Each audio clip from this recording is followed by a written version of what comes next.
అందమైన చర్మ సౌందర్యం మీ సొంతం. Second aqua radiance deep cleansing gel.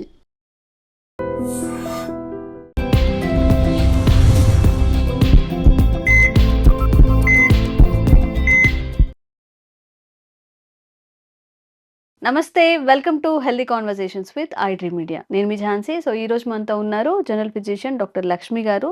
So మీ ఇంట్లో ఎవరికైనా షుగర్ ఉందా? షుగర్ పేషెంట్స్ మీ ఇంట్లో ఉన్నారా? పాపం పేషెంట్స్ అనలేము, డయాబెటిక్ కి ఉన్న వాళ్ళు ఉంటే, అరే మాకు తెలీదు, ముందుగా తెలిసినట్లయితే ఈ లైఫ్ స్టైల్ని మేము కూడా హ్యాబిటేట్ చేసుకొని కొంచెం షుగర్ కంట్రోల్లో ఉంచుకునే వాళ్ళము అనే వాళ్ళందరికీ కూడా ఈరోజు చెప్పే టాపిక్ చాలా యూస్ఫుల్ అవుతుంది. తప్పకుండా వీడియో చివరి వరకు చూసే ప్రయత్నం చేయండి. నమస్తే మ్యామ్. నమస్తే అమ్మా. సో షుగర్ హ్మ్. ఇప్పుడు ఒక 10-15 ఇయర్స్ లేదా ఒక 20 ఇయర్స్ బ్యాక్ షుగర్ అంటే 30 అబోవ్ తర్వాతనో 40 అబోవ్ తర్వాతనో వాళ్ళ జీవన విధానాన్ని బట్టి వచ్చుండేది. ఇప్పుడు అర్లీ 20స్‌లో కానీ ఈవెన్ వన్ ఆఫ్ మై రిలేటివ్స్‌లో కూడా 22 ఇయర్స్, 21 ఇయర్స్ తనకి కూడా షుగర్ వచ్చింది. సో అసలు మనం షుగర్‌ని పూర్తిగా తగ్గించుకోవచ్చా? లేదు, వాళ్ళకి తగ్గట్లేదు అంటే అట్‌లీస్ట్ కంట్రోల్‌లో ఉంచుకొని ఇంక వేరే ఆర్గాన్స్ బాడీలో డ్యామేజ్ అవ్వకుండా కాపాడుకునే అవకాశం ఉందా? ఉంది అంటే ఏం చేయాల్సుంటుంది? షుగర్‌కి జనరల్‌గా ఏంటంటే మనం తినే ఫుడ్డే మెయిన్ ఆధారంగా ఉంటుంది యాక్చువల్లీ. అండ్ డైజెషన్ అయినాక లివర్ దాన్ని మెటబాలిజం ఎలా చేస్తుంది అంటే మనకి బాడీలో రిలీజ్ అయిన షుగర్ అది లివర్ దాన్ని గ్లైకోజన్‌గా ఎట్లా కన్వర్ట్ చేస్తుంది? ప్యాంక్రియాస్ దాన్ని మజిల్స్‌కి ఎంతవరకు సప్లై చేస్తుంది? ఎంత మనం బర్న్ చేస్తున్నాం? అంటే మనకు షుగర్ వల్ల మనకి ఎనర్జీ వస్తుంది. ఆ ఎనర్జీని మనం ఎంత ఖర్చు పెడుతున్నాం. సో సంపాదిస్తున్నాం కానీ ఖర్చు పెట్టట్లేదు కదా! సో ఖర్చు పెట్టే దగ్గర వరకు ఇవన్నీ చిన్న చిన్నవి ఫ్యాక్టర్స్ లాగా ఉంటాయి. సో ఇక్కడ ఆయుర్వేదిక్‌లో కొన్ని పర్టిక్యులర్ ఫుడ్స్, ఆయిల్స్ ఇలా పర్టిక్యులర్ కొన్ని చెప్పున్నారనమాట. యాస్ పర్ ఆయుర్వేదం మనము ఏమేం చేయొచ్చు వీటిల్ని కంట్రోల్ చేసుకోవడానికి అండ్ ఫర్దర్ మనకి ఏంటంటే లివర్ మీద కూడా ఎక్కువ ప్రెషర్ పడకుండా అంటే ఎక్కువ ఒత్తిడి రానీయకుండా ఈ ప్యాంక్రియాస్ కూడా దాని సఫిషియంట్ వర్క్ చేసేలాగా అంటే మనకు కొంచెమే ఉన్నా సరే అంటే ఇన్సులిన్ క్వాంటిటీ మనకు కొంచెం తక్కువ రిలీజ్ అవుతున్నా సరే మన బాడీ దాన్ని సెట్ చేసుకునేలాగా అంటే మనం తినే ఫుడ్‌లోనే దానికి ఎక్కువ ప్రెషర్ రానీయకుండా మనం చేసే ఏవైనా విధానాలు ఉన్నాయో అవి చూస్తున్నాం మనము. ఓకే. జనరల్‌గా ఫుడ్ ఫస్ట్ వచ్చినప్పుడు బియ్యం ఏం తినాలి? అన్నం ఏం తినాలి? ఇట్లాంటి క్వెషన్స్ ఒస్తాయి డయాబెటిస్‌లో. అవి ఏం తీసుకోవాలని ఆయుర్వేదంలో చెప్పారు. జనరల్‌గా పురాణత్వం, శ్రేష్ఠత్వం అంటారు. సో, అన్నం తీసుకునేటప్పుడు పాత బియ్యం మాత్రమే యూజ్ చేయాలి. పాత బియ్యం అంటే ఎంత పాత ఉండాలి అనే దానికి సంవత్సరం అని చెప్పి పర్టిక్యులర్‌గా కూడా చెప్తారనమాట. ఒక సంవత్సరం పాటు మనకి ఆగిన బియ్యము బెస్ట్ బియ్యం అని చెప్పి చెప్తారు. దానికేంటంటే ప్రాసెస్ అయ్యే కొద్దీ దాంట్లో ఉన్న ఈ క్విక్ రిలీజ్ ఆఫ్ షుగర్స్ అనేవి తగ్గుతాయన్నమాట. So, okay. అవి పాత పాత బియ్యం బియ్యం. తీసుకోవాలి. పాత బియ్యం. ఇంకొకటి సెకండ్, థర్డ్ వచ్చినప్పుడు నెక్స్ట్ ఏం తీసుకోవచ్చు అంటే ఎవలు చెప్తారు. అంటే బార్లీ. బార్లీని కూడా అన్నం వండుకోనిలాగా తినేవాళ్ళు పాతకాలంలో. అవి ఒకటి చేస్తారు. బట్ వాటిల్లో మన గ్లూటెన్ ఎక్కువ ఉంటుంది అనుకుంటారు కదా! గ్లూటెన్ ఇంటాలరెన్స్ ఉన్న వాళ్ళు మాత్రం కొంచెం అవాయిడ్ చేయొచ్చు.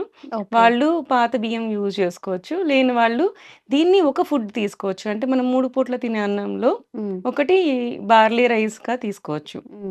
మూడోది వీట్. ఇవి 3 మాత్రమే చెప్తారు జనరల్‌గా. వీట్ ఏంటి అంటే మనకి ఎర్ర గోధుమలుంటే చాలా బెస్ట్.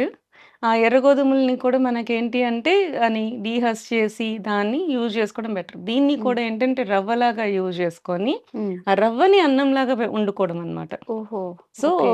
ఇలా యూజ్ ఆ చేసుకోవడం. పొట్టుతో సహా ఆ! అంటే మామూలుగా కొంచెం పాలు. మరీ ఫుల్ పొట్టు కాదు. పైన ఒక లేయర్ ఆఫ్ పొట్టు తీసేసి, దాన్ని మనకి వీట్ రవ్వ దొరుకుతది బయట మనకి. ఆ వీట్ రవ్వ తీసుకొని దాంతో రైస్ చేసుకొని వండుకోవడం. మన గోధుమలుంటాయి కదా! దాన్ని ఒక పాలిష్ చేసుకొని, ఆ ఒక పాలిష్ చేసిన దాన్ని మనకి పౌడర్ లాగా అంటే మనకి వీట్ రవ్వ దొరుకుతది బయట. మనకి బన్సీ రవ్వ అని చెప్పి. సో, ఆ వీట్ రవ్వని అది రైస్‌గా అన్నంలాగా వండుకొని తినడం ఒక పద్ధతి. అండ్ మన సైడు మనము ఎక్కువ యూజ్ చేయం గానీ, కేరళ అటు సైడు, తమిళనాడు అటు సైడ్ ఎక్కువ మట్టా రైస్ అని చెప్పి రెడ్ రైస్ ఎక్కువ వాడతారు. సో, రెడ్ రైస్‌లో కూడా మనకి తక్కువ గ్లూకోజ్ రిలీజింగ్ కెపాసిటీ ఉంటదనమాట. సో, ఆ రెడ్ రైస్ కూడా మంచిదనమాట. ఓకే. అంటే ఒకటే టైప్ ఆఫ్ ఫుడ్ కాకుండా ఒకరోజు రైస్, ఒకరోజు ఈ బార్లీ రైస్, ఒకరోజు వీట్ రైస్, ఒక పూట ఒక రైస్ అట్లా చేసుకోవచ్చు. మిల్లెట్స్ కూడా యూజ్ చేసుకోవచ్చు. వీటితో పాటు ఇలా యూజ్ చేసుకోవచ్చు. మిల్లెట్ మనకు నానబెట్టడం అనేది ఒకటి మెయిన్ ప్రాబ్లమ్ అది. అది నైట్ నానబెట్టలేకపో పెట్టేసుకొని నైట్ నానబెట్టాల్సి మార్నింగ్ వస్తది. వండుకోవచ్చు. ఉడుకోవాల్సి వస్తది. ఒకవేళ మనం మిస్ చేసినప్పుడు సో, ఇవి మిల్లెట్స్‌ని మనం మిస్ చేసేసాము. సో, మనకి వెంటనే కావాలి అనుకున్నప్పుడు నెక్స్ట్ ఏంటి ఆల్టర్‌నేట్ ఆప్షన్స్ అన్నప్పుడు వీటిల్ని మనం యూజ్ చేసుకోవచ్చనమాట. Red rice and wheat, barley ఈటిలిని కూడా మనం యూజ్ చేసుకోవచ్చు. వీటిని మనకి ఎక్కువ నానబెట్టాల్సిన అవసరం ఉండదు. యూజ్ చేసుకోవచ్చనమాట. ఇవి. నెక్స్ట్ వచ్చినప్పుడు వెజిటబుల్స్ చూద్దాం. ఏం వెజిటబుల్స్ మనకి యాస్ పర్ ఆయుర్వేదంలో బెస్ట్ చెప్పారు అనేది. సో, తిక్త శాకం అని చెప్తారు జనరల్‌గా. తిక్త శాకం అంటే చేదుగా ఉన్నవి, కొంచెం చేదుగా ఉన్నవి చాలా బెస్ట్ అని చెప్తారనమాట యాస్ పర్ ఆయుర్వేద. దీంట్లో పటోలా అంటే పొట్లకాయ. మన కాకరకాయ ఒకటే తెలుసు కానీ పొట్లకాయ కూడా చాలా మంచిది. పొట్లకాయ, కాకరకాయ, సొరకాయ, బీరకాయ ఈ టైప్ ఆఫ్ వాటరీ వెజిటబుల్స్‌ని మనము ఎక్కువగా యూజ్ చేస్తే ఫైబర్ అనేది ఉంటుంది, మంచిగా ఉంటుంది. వాటరీ వెజిటబుల్స్ కాబట్టి మనకి హై గ్లైసెమిక్ ఇండెక్స్ అనేది రాదనమాట. సో, ఇవన్నీ కూడా దాంట్లో ఇంట్రొడ్యూస్ చేసుకోవచ్చు. కూరలుగా యూజ్ చేసుకున్నప్పుడు ఇవి. ఇది కాకుండా ప్రసాతిక అంటారు. అంటే చిక్కుడుగాయ. చిక్కుడుగాయ కూడా బెస్ట్ అన్నమాట ఉన్న వాటిలో. ఇది యాస్ పర్ ఆయుర్వేదంలో చరక చికిత్స స్థానంలో క్లియర్‌గా చెప్తారు. ఓకే. ఇట్లాంటి కూరగాయలని మనకి యూజ్ చేసుకోమని. చిక్కుడుగాయ, చిక్కుడుకాయలు పొట్లకాయ, సొరకాయ, బీరకాయ, ఈ కాకరకాయ. ఈ టైప్ ఆఫ్ ఫుడ్స్ అన్నమాట. ఓకే. అండ్ జనరల్‌గా కొంతమంది నాన్ వెజ్ తింటారు. నాన్ వెజ్ తినేలాంటి వాళ్ళకి ఎలాంటివి తీసుకోవాలి అని చెప్తే శూలిని మాంసం అని పర్టిక్యులర్‌గా చెప్తారు ఆయుర్వేదంలో. శూలిని మాంసం అంటే శూలాలతో గుచ్చి మనం చేసేది. అంటే బార్బిక్యూ టైప్ అన్నమాట. ఓహో! అప్పట్లోనే బార్బిక్యూస్ చెప్పున్నారు. సో, దానికేంటి అంటే మనకవి గుచ్చి మనము అది నిప్పుల మీద కాల్చినప్పుడు దాంట్లో ఏంటంటే అది కుక్ చేసేటప్పుడు కానీ దాంట్లో ఉండే కేలరీస్ కానీ అవన్నీ ట్రాన్స్‌ఫార్మ్ అవుతాయన్నమాట. వెళ్ళిపోతాయి. సో, అవును. తగ్గుతది. మీకు ఆయిల్ కూడా మనకేంటంటే మనము చికెన్ ఫ్రైస్ అలా చేసుకున్నప్పుడు ఎక్కువ ఆయిల్ పడతది. బట్ ఇక్కడ మనం బార్బిక్యూ టైప్ ఆఫ్ చేసుకున్నప్పుడు మీకు ఆయిల్ చాలా తక్కువ పడుతుంది. అండ్ ప్రాపర్ కుక్ కూడా అవుతుంది. లోపల నుంచి మనం చిన్న మంట మీద ఉంటుంది కదా! బొగ్గులు ఎక్కువ హీట్ రాదు. సో, ఆ చిన్న హీట్ మీద అది ప్రాపర్‌గా కుక్ అయినప్పుడు అది ఈజీగా డైజెస్ట్ అవుతుంది. మీకు ప్రోటీన్ కూడా పర్ఫెక్ట్‌గా అందుతుంది. అండ్ మీకు బాడీ కూడా చాలా బావుంటుందనమాట. దీన్ని కూడా పర్టిక్యులర్‌గా శూలిని మాంసం అని చెప్పి ఆయుర్వేదంలో చరక చికిత్సలో క్లియర్‌గా చెప్పారనమాట. ఈ టైప్ ఆఫ్ ఫుడ్స్ తీసుకోవాల్సి ఉంటుంది అని చెప్పి. నెక్స్ట్ కూరగాయలు అయిపోయినాయి కదా! నెక్స్ట్ కమ్ టు ఆయిల్స్ అన్నమాట. ఆయిల్స్‌లో ఏ కైండ్ ఆఫ్ ఆయిల్స్ మనం తీసుకోవాలి. ఓకే. దీంట్లో కూడా పర్టిక్యులర్ 2 ఆయిల్స్ చెప్తారు. ప్రేమేహం తు అతసి సర్షప తైలం చ. సర్షప తైల యుక్తాని అని చెప్పి. అతసి తైలం అంటే flax seed oil. Okay. And సర్షప తైలం ఫ్లాక్స్ అంటే సీడ్ ఆయిల్ వంటలకి వాడుకోవచ్చా మ్యామ్? చెప్తాను. ఆ! Flax okay. Seed oil and సర్షప తైలం. సర్షప తైలం అంటే మనకి ఆవ నూనె. ఆవాలతో చేసే నూనె. ఈ ఆవాలతో చేసిన నూనె మనకి డీప్ ఫ్రైకి పనికిరాదు. అసలు ఆయుర్వేదంలో డీప్ ఫ్రైసే ఎక్కువ చెప్పరు. సో, మనం ఎప్పుడైనా సరే షాలో ఫ్రైసే ఎవరికైనా సరే డయాబెటిక్ కానీ, ఒబేస్ కానీ వీళ్ళందరికీ పీసీఓఎస్ కానీ ఏవైనా సరే షాలో ఫ్రై కుకింగ్ అంటే కొంచెం ఆయిల్ ఏసుకొని, తాలింపేసుకొని వంట చేసుకోవడమే మనకి ఎక్కువ ఉంటుంది. ఓకే. సో, వాటికి వెళ్ళినప్పుడు ఆవ నూనె యూజ్ చేయాలి. ఈ ఫ్లాక్స్ సీడ్ ఆయిల్ ఎప్పుడు యూజ్ చేయాలి? ఫ్లాక్స్ సీడ్ ఆయిల్‌ని అసలు మనం వేడి చేయడానికి అవ్వదన్నమాట. జస్ట్ ఒక 2 నిమిషాలు ట్యాంపరింగ్ లాగా అంటే రసం, సాంబార్ చేసేసామనుకోండి. సాంబార్‌కి ముందుగా మనం తాలింపేసి కూరగాయలు వేస్తాం కదా! అలా కాకుండా కూరగాయలవన్నీ బాయిల్ చేసి సాంబార్ పెట్టేసుకొని లాస్ట్‌లో మనకి తాలింపేస్తాం కదా! అప్పుడు అలాంటి వాటికి కొంచెం ఫ్లాక్స్ సీడ్ ఆయిల్ యూజ్ చేసుకోవచ్చు. దానికి కొంచెం ఘాటు ఉంటుంది. అలా అలా కాకుండా కూడా మనం డైరెక్ట్‌గా కూడా యూజ్ చేసుకోవచ్చు ఫ్లాక్స్ సీడ్ ఆయిల్. సలాడ్స్ తింటుంటారు. ఈ షుగర్ పేషెంట్స్‌కి జనరల్‌గా ఏంటంటే పొట్ట ఫుల్ అవ్వాలి అంటే ఆలివ్ ఆయిల్ ఏస్తూ ఉంటారు కదా! ఆలివ్ ఆయిల్ కంటే ఆలివ్ ఆయిల్ బదులు ఈ ఫ్లాక్స్ సీడ్ ఆయిల్ అంటే అతసి తైలాన్ని గాని మనం యూజ్ చేస్తే దాంట్లో యాక్చువల్లీ టీలోమియర్స్ ఉంటాయన్నమాట. టీలోమియర్ అంటే ఏంటంటే మనకు జీన్స్ ఉంటాయి కదా! జీన్స్‌కి ఎండ్స్‌కి 2 క్యాప్స్ ఉంటాయన్నమాట. ఇట్లా క్రాస్ ఎక్స్ షేప్ జీన్స్ ఉంటాయని మనం చూస్తాం కదా! దాని కింద ఉండే క్యాప్స్‌ని టీలోమియర్ అంటారన్నమాట. వాటిల్ని రక్షించేది అంటే కొంచెం ఏజ్ వచ్చే కొద్దీ అవి ఊడిపోతూ ఉంటాయి. సో, ఊడిపోయే కొద్దీ మనకి ఏజింగ్ వస్తూ ఉంటుందన్నమాట.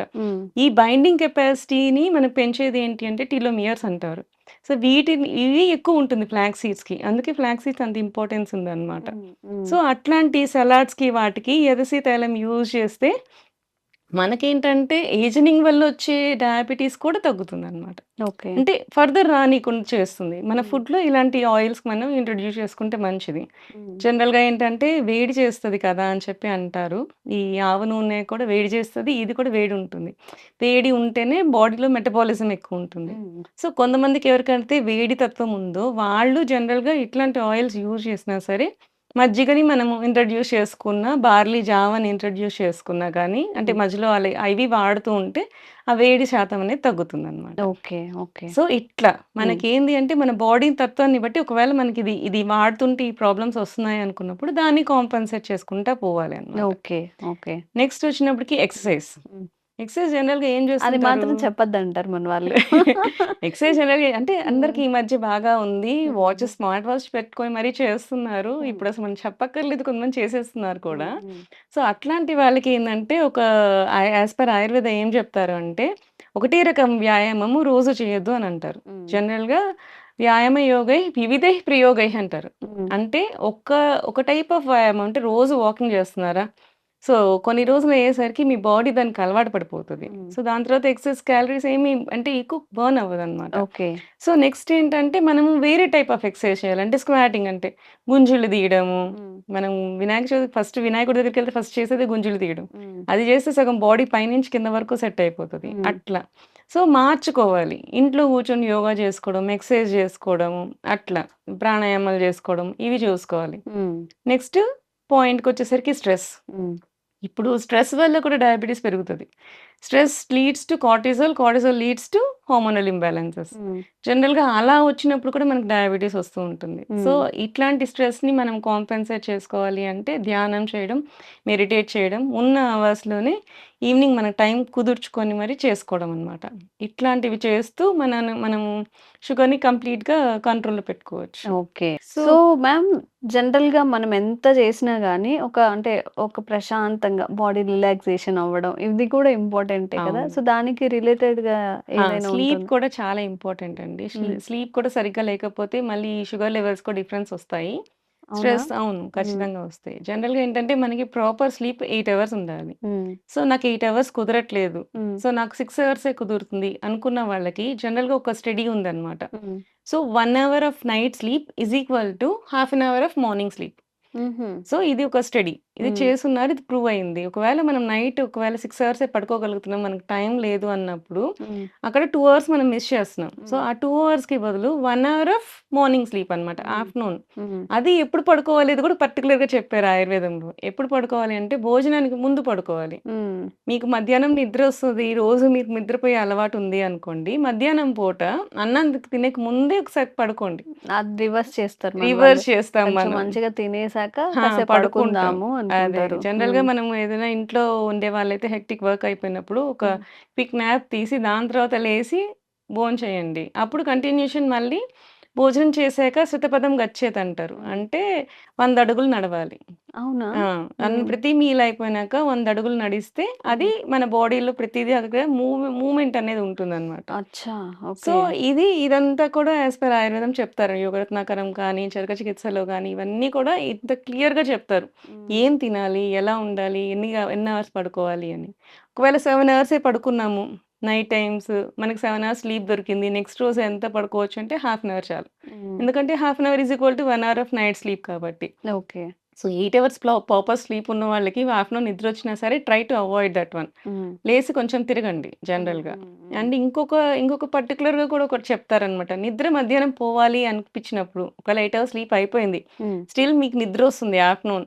సో, అది మన బాడీకి ఏమి హార్మ్ చేయకూడదు. బట్ నిద్ర మనం రిలాక్స్ అవ్వాలి అంటే ఏం చేయాలంటే చైర్‌లో కూర్చొని పడుకోమంటారు. హ్మ్. హ్మ్. జనరల్‌గా. అంటే మనకి పాతకాలంలో వాలు కుర్చీలుండేవి. ఇట్లా వంగి ఉండేవి చూసారా? హ్మ్. హ్మ్. అట్లాంటివన్నమాట. రిలాక్స్ అయ్యి జస్ట్ పడుకోవడం. అంటే హ్మ్. స్ట్రెయిట్‌గా బాడీని పడుకోబెట్టకుండా రిలాక్స్ అయ్యి పడుకోవడం. హ్మ్. జనరల్‌గా ఏంటంటే తిన్న వెంటనే పడుకుంటారు చాలామంది. దానివల్ల ఏంటంటే గ్యాస్ట్రిక్ రిఫ్లెక్సెస్ వస్తుంటాయి. హ్మ్. సో, ఫుడ్ అంతా పైకి రావడము, పైపింగ్ దీనికి యాక్చువల్‌గా మనకి స్ఫింక్టర్ ఉండదు. హ్మ్. స్టమక్ నుంచి ఇంటెస్టైన్‌కి స్ఫింక్టర్ ఉంటది. సో, మనం తిన్నది వెంటనే కిందకి వెళ్ళిపోదనమాట. ఆగుతది, ఆపుతది. హ్మ్. తర్వాత డైజెస్ట్ అయ్యి కిందకెళ్తది. కానీ ఈసోఫాగస్‌కి స్ఫింక్టర్ ఉండదు. హ్మ్. హ్మ్. దానివల్ల ఏంటంటే నువ్వు కొంచెం ఎక్కువ తిన్నా గాని పైకొచ్చేసే అవకాశాలుంటాయన్నమాట. ఓకే. సో, అందుకని తిన్న వెంటనే మనకి జనరల్‌గా పడుకోవడం అనేది మంచిది కాదు. సో, హ్మ్. ఇట్లాంటి వాటికి ఎలా చేయాలి అనేది పర్టిక్యులర్‌గా ఈ విధంగా చేయాలి అని కూడా క్లియర్‌గా ఆయుర్వేదిక్‌లో చెప్పారండి. హ్మ్. ఓకే. సో, ఇది నాట్ ఓన్లీ ఫర్ షుగర్ కాదు కదా అవును. మేడం. అందరికీ జనరల్‌గా వర్తించేది. అందరికీ అసలు వర్తిస్తుంది. యాహ్! మనం ఎలా తినాలి?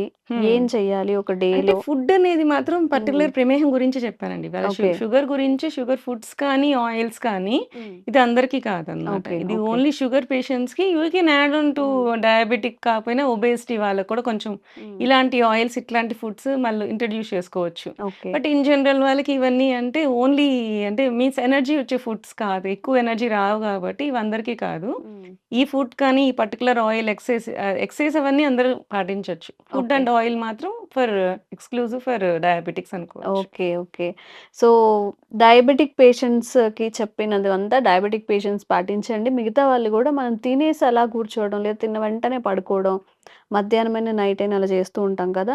అట్‌లీస్ట్ ఒక 10 నిమిషాలు, అట్‌లీస్ట్ 15 నిమిషాలన్నా నడవడానికి కేటాయించండి. ఆ టైం మనం ఏమీ చేయము. జస్ట్ స్క్రోల్ చేసుకుంటూను, టీవీ చేస్తూనే ఉంటాం తప్ప, మన ఆరోగ్యం కోసం కూడా కొంచెం ఆలోచించి, సో, ఈ విధానాలు పాటిస్తే మనం ఇంకొంచెం హెల్తీగా ఉండే అవకాశం ఉంటుంది.